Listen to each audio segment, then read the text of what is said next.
John here, checking in today as happy and excited. I have the great privilege of going around and visiting the different cohorts, the different uh, Facebook group or Ning groups, and sort of checking in and joining in with the conversations. It's great. I love it. You guys are connecting with one another. You are connecting with the learning assignments, and it's really what we had hoped for with the apprenticeship. I got to see one conversation. This is great. There's a guy named Matt who is part of one of the cohorts. He lives up in Canada. His wife's family is from the Netherlands, and he's connected with Arjan, who is in the Netherlands. And they've been telling stories about house church and all kinds of things. Just great. I love it. It's really cool. So today, I have another cohort tip for you. These are things that will make the apprenticeship even more valuable. You've had a chance to look at week one, and you can see the way it's set up. So there are 3 learning assignments, and then there's a section called Further Resources. Each of those sections are designed to be a conversation. So 4 conversations each week. And that's exactly the way every week will be set up for 12 weeks. So as you look at the first learning assignment, there's a video to watch. And over in the left-hand side, there are some instructions. Watch the video, and then there's this phrase. Talk about it with the coach. Listen to the coach and see what he emphasizes to you as you watch that video. Now, what I need to tell you is that this is different from the way that most of us have been trained. If you've been in school at any length of time, we're trained to analyze things. Here is this short story. Read the short story and analyze it. What do you like about it? What don't you like about it? What's well done? What's not so well done? All those kinds of things. We're taught to analyze things, and that's an important thing to do. You go to seminary, what do? You analyze all kinds of things.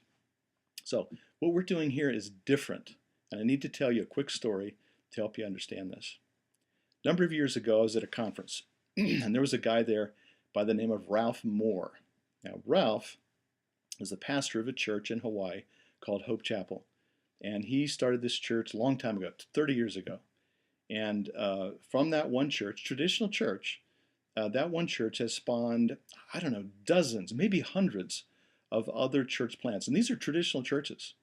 And so I was pretty impressed by that. It's one thing to plant a lot of house churches, but to plant a lot of traditional churches, that's a whole different story. I've planted one traditional church, and it about killed me. So I thought, boy, I'm ready to learn from Ralph. I want to hear what he has to say. So he's talking about how do you train leaders? How does he train leaders?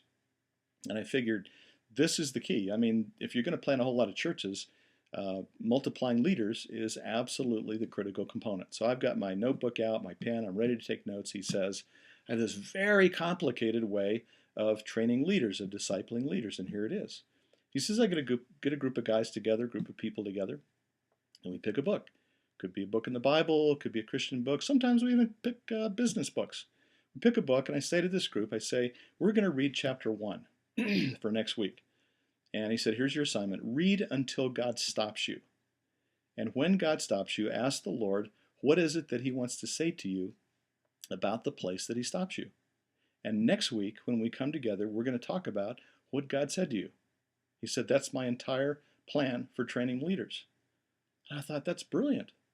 Because the critical component in discipling anyone, leadership or other people, is teaching them how to hear God's voice.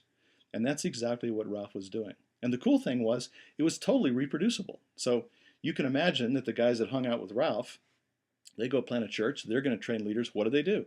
They get a group of people together, they pick a book, read until God stops you, ask what the Lord wants to say to you at that point, write it down, and then come next week, we'll talk about it.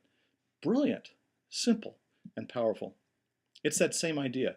So as you're working on the learning assignments, it's not so much an analytical kind of thing.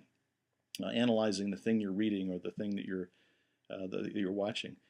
While you're watching, while you're reading, you're learning to listen to the Holy Spirit. He may emphasize something. He may impress something upon you. He may speak something to you. Write that down. It's also true that maybe you'll read something and he doesn't say anything. That's okay. It's always okay to say, I didn't hear anything. Not a problem. But everything is focused on learning to listen to the coach, the paraclete. And so you can see in chapter 1, there are 4 conversations, 3 learning assignments, and the further resources. And on your site, on your Facebook group or Ning group, whatever, ought to be set up that way. So every week there are 4 conversations. The first learning assignment is a conversation where you're coming and sharing what the coach has said to you. And then second conversation, third conversation. And make sure you set up a section where you can have a conversation about further resources. There's some great stuff in there. You don't want to miss that. So over the course of the apprenticeship, as you can see, you're going to have 4 times 12 conversations with the coach, so 48.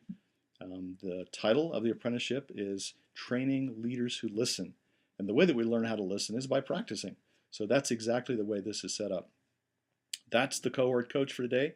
Go give it a shot, practice on that, and see how it works. Great to be on the journey with you guys. Bye for now.